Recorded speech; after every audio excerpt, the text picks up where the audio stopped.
آج کی اس نشست میں جو وظیفہ آپ کو بتانے جا رہا ہوں یہ ایک ایسا وظیفہ ہے جس میں اسم اعظم پوشیدہ ہے۔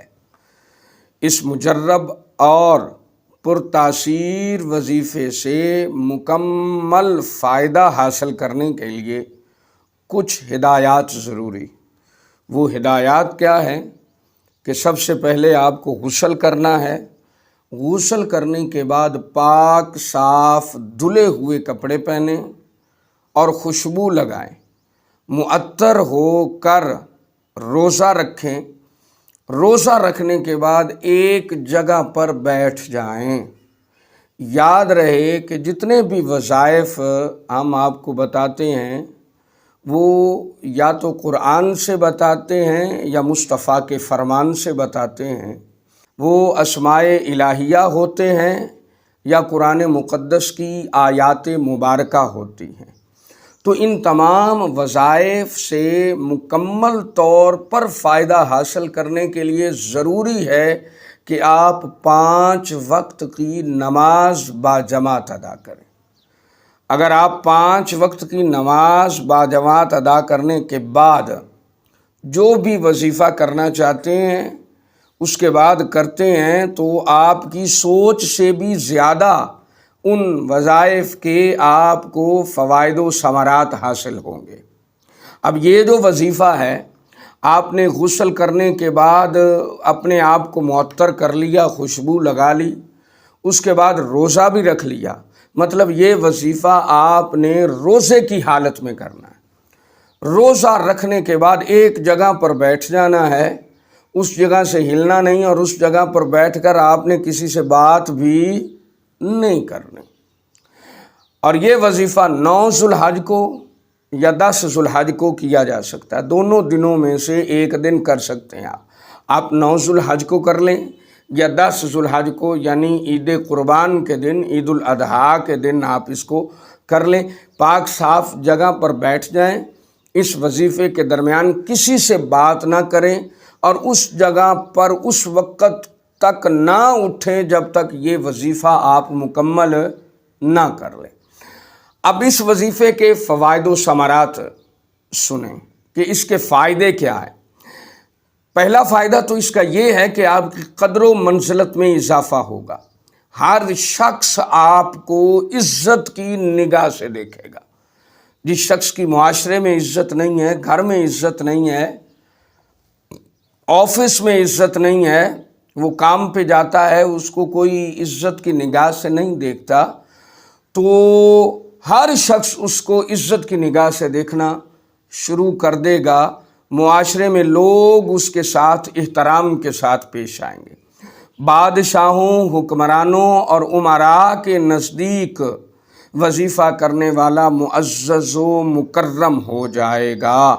مطلب اس وظیفے کو آپ حکمرانوں سے اور امراء سے اور اپنے سینئر سے اپنی بات منوانے کے لیے بھی اس وظیفے کو کر سکتے ہیں۔ غرض یہ کہ ہر میدان میں کامیابی و کامرانی حاصل کرنے کے لیے اس وظیفے کو کیا جا سکتا ہے۔ یہ وظیفہ اولیاء کاملین کے وظائف میں سے ہے۔ اولیاء کاملین نے فرمایا روزگار حاصل کرنے کے لیے، رشتوں میں کامیابی حاصل کرنے کے لیے، رشتوں میں رکاوٹوں کو دور کرنے کے لیے، وہ بچی کا رشتہ نہیں ہو رہا، بچے کا رشتہ نہیں ہو رہا، جو ہم چاہتے ہیں اس کے مطابق ہمیں رشتہ مل نہیں رہا، تو ان تمام حصول کو مد نظر رکھ کر یہ وظیفہ کیا جا سکتا ہے۔ ترقی معاش کے لیے اس وظیفے کو کیا جا سکتا ہے۔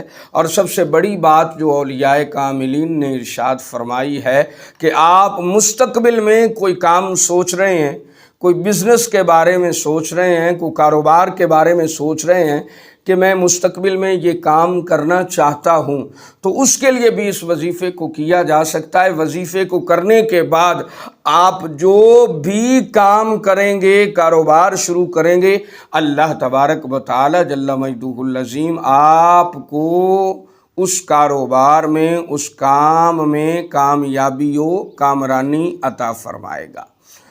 تو ان ہدایات پر عمل کر کے یہ فوائد و ثمرات حاصل کیے جا سکتے ہیں اس وظیفے کو کرنے کے بعد۔ اب وہ وظیفہ سماعت فرمائیں، وہ قرآن مقدس کی آیات مبارکہ ہیں۔ ان میں اسم اعظم پوشیدہ ہے۔ ایک ہی جگہ پر بیٹھ کر بغیر کسی سے کلام کرنے کے آپ نے ان آیات کو 1411 مرتبہ پڑھنا ہے۔ 1411 مرتبہ۔ پھر بتا دوں، اس وظیفے کو، ان آیات مقدسہ کو 1411 مرتبہ اس وظیفے کو پڑھیں۔ 9 ذوالحج کو یا 10 ذوالحج کو، عید قربان والے دن یا عید قربان سے ایک دن پہلے اس وظیفے کو کیا جا سکتا ہے۔ وہ قرآن مقدس کی آیات کیا ہیں؟ اِنَّهُ هُوَ يُبْدِئُ وَيُعِيدُ وَهُوَ الْغَفُورُ الْوَدُودُ ذُو الْعَرْشِ الْمَجِيدُ فَعَّالٌ لِمَا يُرِيدُ۔ 30ویں پارے کی یہ آیات مقدسہ ہیں۔ ان آیات کو 1411 مرتبہ آپ ایک دن میں کر لیتے ہیں تو اللہ تبارک و تعالی جل مجدہ آپ کی نیک مقاصد میں آپ کی مدد فرمائے گا اور آپ کو کامیابی و کامرانی سے سرفراز فرمائے گا۔ اللہ تعالی ہمیں عمل کرنے کی توفیق عطا فرمائے۔